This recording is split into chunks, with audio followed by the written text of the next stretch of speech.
Okay. All right. So it is Thursday, February the 2nd. And we are starting a meeting for the pre-proposal meeting for the VoIP phone systems. I have Brian here from Mayor Network, and we have no one physically present at the meeting, so I'm going to go through our emailed list of questions, and then Brian's going to answer them or help me answer them. So the first questions we have um, is for Jeff Holsinger. The first question is, he lists the phones that we listed in the RFP, phones and faxes, and he says, does this include phones required for common use areas such as lobbies, break rooms, etc.? And the answer to that is yes. Okay, and then how many phones are of this type? To simply quote, the same phone for all locations. Phone changes could happen after a vendor has been awarded the agreement. All right.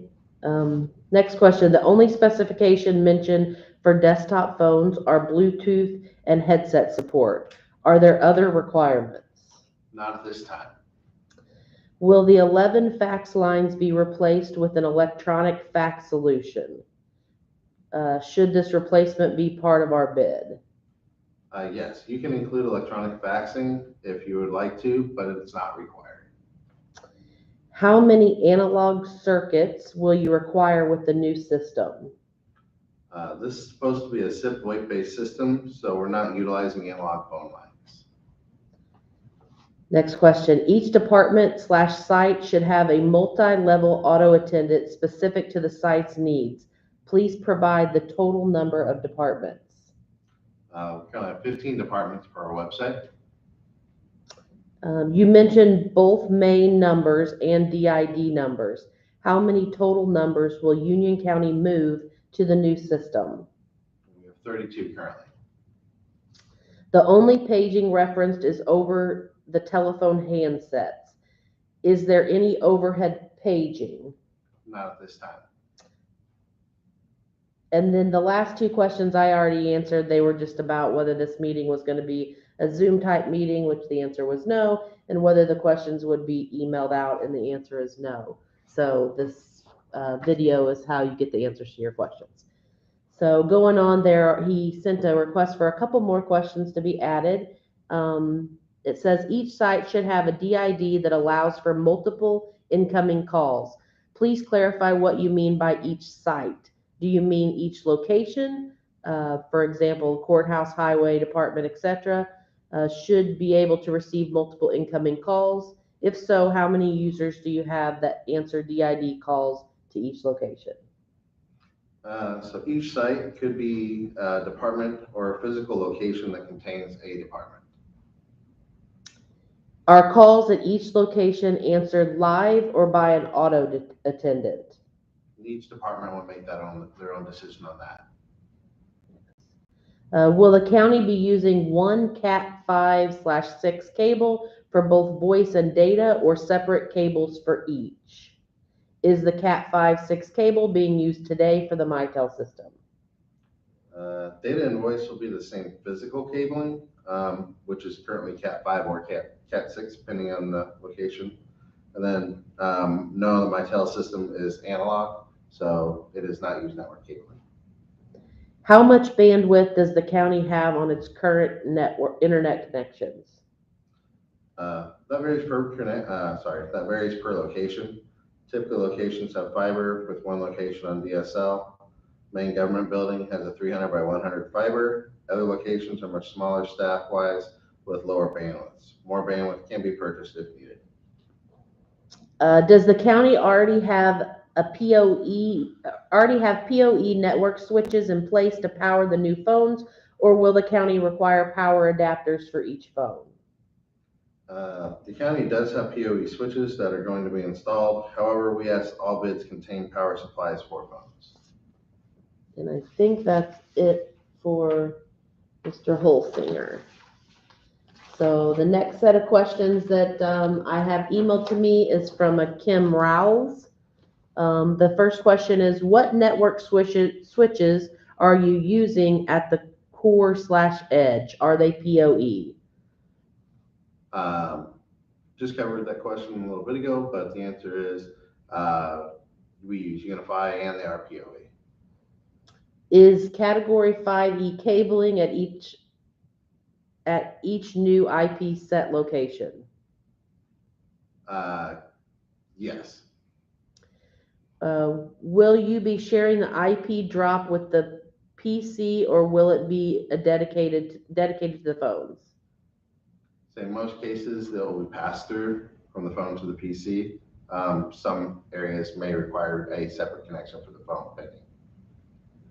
Can work be done during regular time? What cutoff will cutoff be after hours? Sorry about that.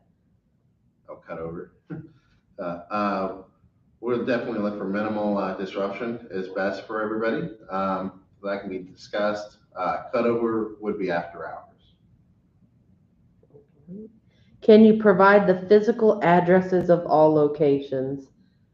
I can answer this one. The physical address of all of our locations are on our website. If you go to our website, the category at the top says departments. It will lead you to all the departments that we have. And as you select each department, their address is listed for that department. How many local toll-free numbers will be ported over to the new system? 32 is what I currently have. How many auto attendants and department multi-level auto attendant trees will be required? Each department can specify whether they want to use an actual auto attendant or not, so that will vary based on what they want. How many analog lines for faxes, conference, lobby, common areas will be required? You may include a eFax solution with the bid or not. No analog lines are needed. For faxing, are you looking for analog lines or a fax server/service? I think you just answered that. Yeah, we're not wanting to use analog lines anymore. So if you'd like to send an eFax solution, that would be the best answer there. For the panic button, can that just be a button programmed on the set? Panic button can be, just set up on the phones on each one that rings to the sheriff's office. Do you have a breakdown of existing/required analog IP devices per location? We give you basically, in the RFP, it mentions how many total phones there are. We don't have a breakdown in the RFP currently, but that can be discussed more based on the acceptance of proposals. For the cordless phones, are you looking for a cordless phone to twin a desk phone, a Wi-Fi phone, or just an analog wireless phone?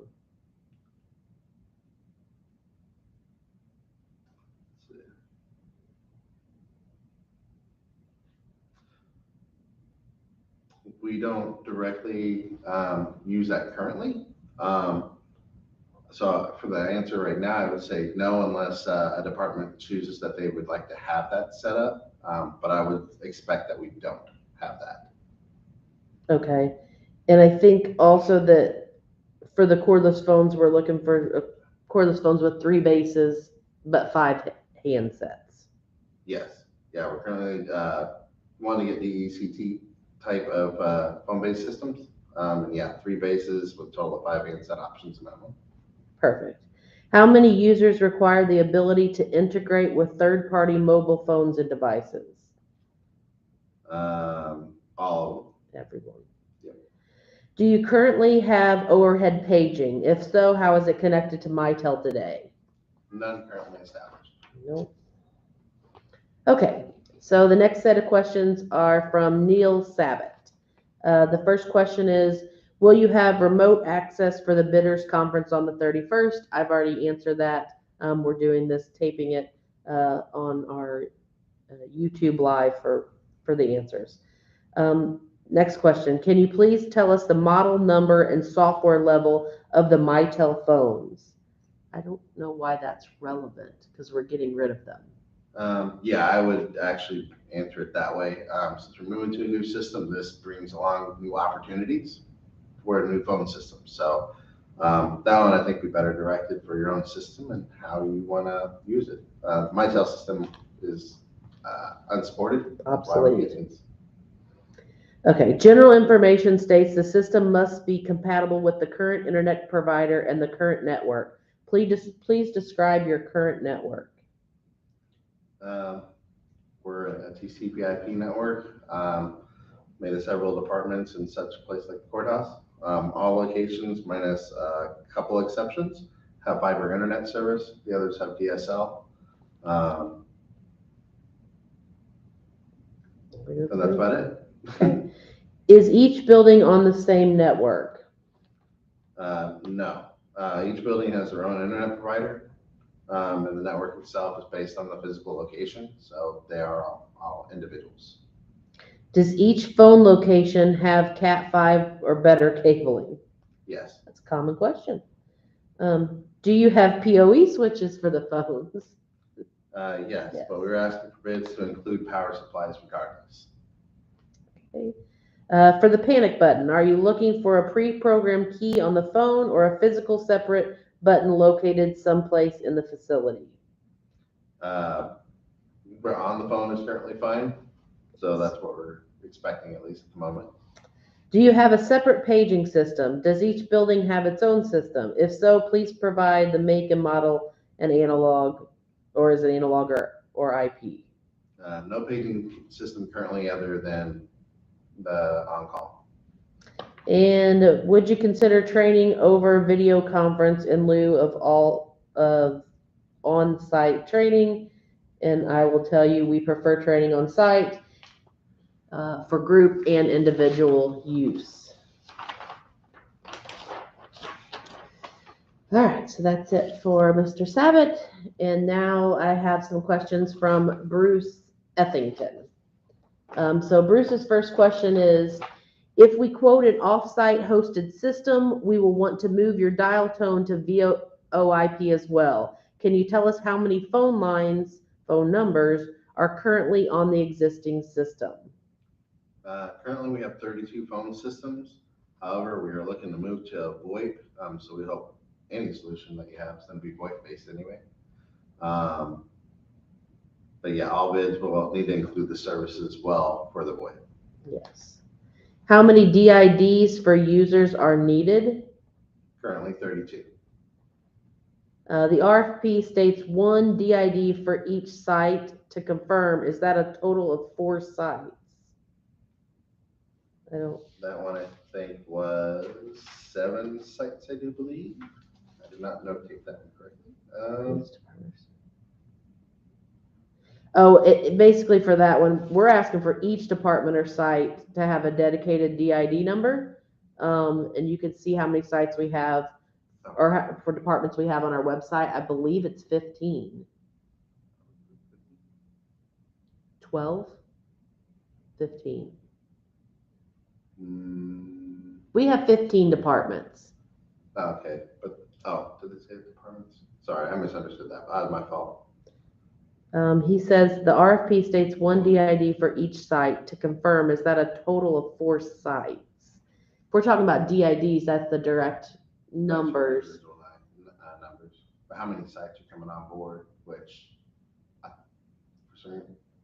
but if he's talking a site, even meaning a department, is what I'm guessing, because like a state's attorney's office is going to have their own phone number, and treasurer's office have to have their own phone number, stuff like that. Yeah. Is that what he's asking? 1 DID for each site. To confirm, is that a total of 4 sites? We would have, is it 4 physical sites that we have? I believe so. We got ambulance, animal control, courthouse. Consider sheriff part of the courthouse. So is redeploy falling into this? No. Okay. Highway. And I said animal control. Courthouse, animal control, highway, ambulance. Then we have the ambulance quarters, and we have the highway shop. Okay. The highway shop down at the end there? Yes. Oh, I didn't know we were still doing that one. So that was 7 then, right? Yes. So we'd have 7 physical sites. Departments would be definitely more than that, but as far as physical sites go, 7 is what we'd be looking at. Okay. Do the sites act as separate locations behind their own firewall and internet service, or do they run off the county's network, off the courthouse network? Which one you Um, want? do the sites act as separate locations behind their own firewalls or internet service, or do they run off the courthouse network? Each site is independent, so it would Yes. be running behind their own firewall and internet service. How many, if any, of the phones will need wall mounted? I don't know at this time. We can adjust that later if they need wall mounted. I don't think many, if any, are going to need wall mounted. I think that only anything that would have been wall mounted, I think, is replaced by cordless phone. So Right. I can't think of any that are currently in Right. wall mounts. Should the quote include any infrastructure such as power or Ethernet switches, cabling, or UPS? No. However, we are requesting the bids to include power supplies for the phones, just kind of make sure that doesn't get missed in general. Has anyone asked for a front to back copy of your latest phone bill? This would help for proposing phone service. We don't believe it's relevant at the moment. You need to know how many DIDs that we have and the call paths we need. So basically 32 numbers, 32 call passes, what we're kind of looking at. And to answer your question, no one has asked for a front and back copy of our latest phone bill. So that's all I have. So thank you, Brian, for coming and helping me answer these questions. No problem. And look forward to getting the bids in.